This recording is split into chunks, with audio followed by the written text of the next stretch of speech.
Bonsoir les amis, j'espère que vous allez bien. Les amis, en fait, je faisais cette vidéo pour expliquer un peu ce qui est souvent difficile lorsque tu as les papiers et que tu essayes de faire venir quelqu'un. Par exemple, en Afrique, tu es un homme, tu veux faire venir ta femme. Tu es une femme, tu veux faire venir un homme pour venir te retrouver. Vous allez vous marier et vivre ensemble. Euh, Je connais un ami jamaïcain qui est venu ici comme moi, avec un visa touristique et qui est finalement resté.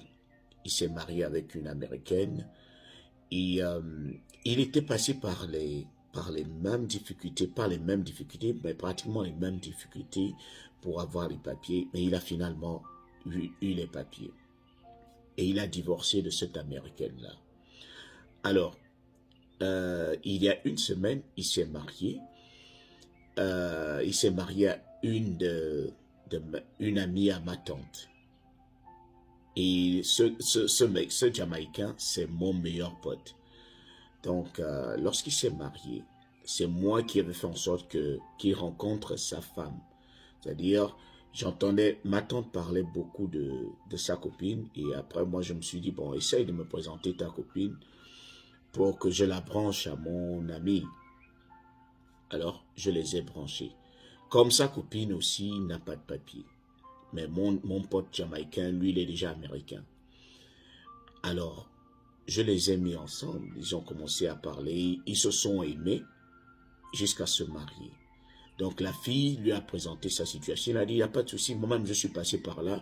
Je sais ce qu'il faut. Je ne peux pas te faire passer par les mêmes difficultés que moi-même j'ai connues. Pas de souci. Alors, les deux se sont mariés. On était tous contents.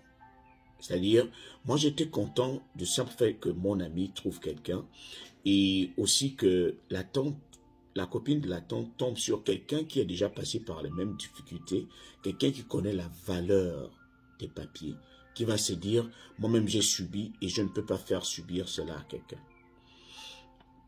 Alors, 1 mois, 2 mois après leur mariage, le gars a commencé à se comporter d'une manière bizarre. C'est-à-dire, à chaque fois qu'ils ont un petit souci, un petit désaccord, il lui dit, n'oublie pas que il te faut des papiers. Donc, il faudrait que tu te comportes d'une certaine manière. Le gars ne faisait que lui rappeler qu'elle est là, qu'il faut qu'elle supporte certains trucs. Parce que il faut qu'elle ait des papiers après. La fille commençait déjà à trouver cela un peu exagéré. C'est-à-dire, mais tu peux pas mal te comporter et me demander de supporter tout simplement parce que il y a les papiers à la fin.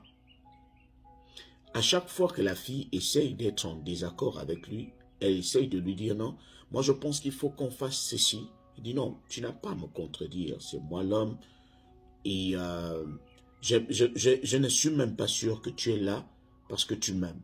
Peut-être que tu es là parce que tu veux avoir les papiers et m'abandonner après.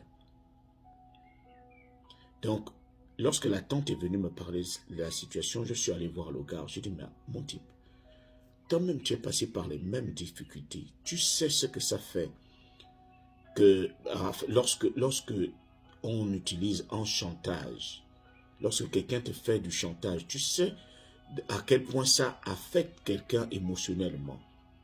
Qu'est-ce qui t'arrive? Pourquoi tu changes? Il me dit, Yannick, moi-même je ne sais pas ce qui m'arrive. En fait, c'est pas que je le fais exprès, mais parfois je le fais parce que je veux me rassurer qu'elle est réellement avec moi par amour et non pour avoir des papiers. Il m'a dit, c'est tellement difficile. C'est à partir de maintenant que j'essaye de comprendre ce par quoi je suis passé. J'essaye de comprendre ce que mon ex faisait. Il y avait des comportements qu'elle adoptait, pas parce qu'elle le voulait, mais parce qu'elle voulait se rassurer que j'étais avec elle par amour. Et c'est ce que je suis en train de faire. Je dis, je te comprends. Mais il faut toujours te mettre à la place de l'autre.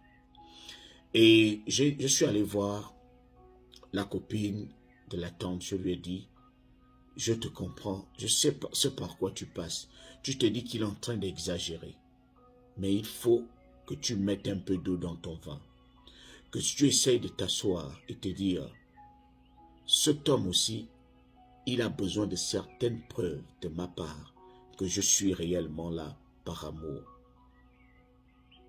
Parce que chacun d'entre nous, si on te met à la place de l'homme qui a les papiers, est-ce que tu es sûr que tu vas laisser ta porte ouverte à n'importe qui? J'ai demandé à la copine de la tante, je dis, imagine que toi, tu obtiens les papiers avec mon ami et qu'après vous divorcez. Tu auras envie de fonder ta propre famille. Tu vas faire venir un homme en Jamaïque, par exemple. Tu tombes sur un homme qui n'a pas de papier et que toi, tu aimes.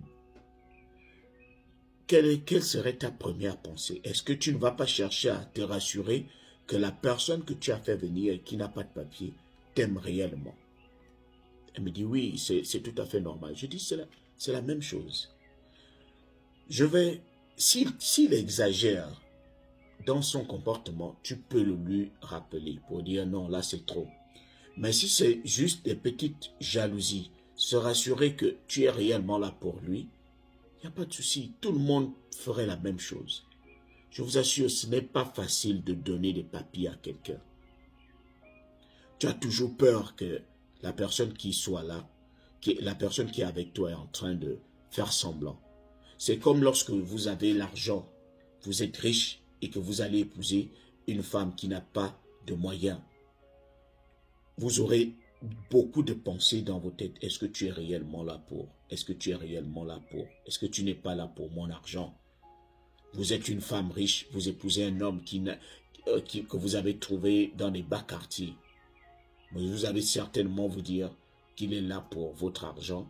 Il est là pour que vous le sortiez de la galère. C'est pratiquement le même principe. Ce n'est ni facile pour celui qui a des papiers, ni facile pour celui qui n'en a pas. Les deux doivent s'asseoir et s'entendre. Chacun doit faire des compromis. C'est tout ce que je pouvais dire. Je sais que beaucoup se retrouvent dans la même situation. Donc, c'était le général.